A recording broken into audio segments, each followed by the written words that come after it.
अस्सलाम वालेकुम दोस्तों, क्या हाल है जनाब? ठीक ठाक। मैं हूँ आपका दोस्त, आपका भाई उस्ताद भुट्टा फारूक। ये दोस्तों उस्ताद अहमद फौरज सरवर साहब की छत पे शौक करते हुए ये नवाब सुमरू भाई हैं, हमारे बहुत प्यारे दोस्त हैं। अंसर भाई साथ शौक कर रहे हैं। सुमरू भाई कैसा लगा कबूतर? बहुत अच्छी कबूतर माशाल्लाह। तो इसकी माशाल्लाह पर भी बहुत अच्छे हैं माशाल्लाह। मेरे को इसके पर बहुत पसंद है उस्ताद जी।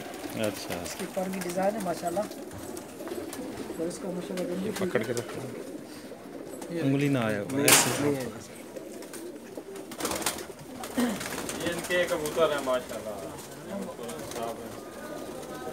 बेशुमार जोड़े हैं इनके पास। माशाल्लाह नस्ल है, बिल्कुल पुरानी नस्ल रखे हैं माशाल्लाह। बहुत पुरानी नस्ल है। जी जी, अभी कहीं नहीं मिलते बाबा, इसमें पाल कर रखे हैं। बहुत आउट क्लास कबूतर है।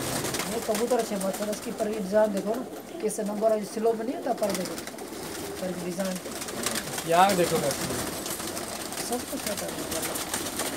बहुत कमाल की यहाँ पे दिखाओ तो शो करें। देखो तो ये अभी अखले आज के फाल मुझे अल्हम्दुलिल्लाह।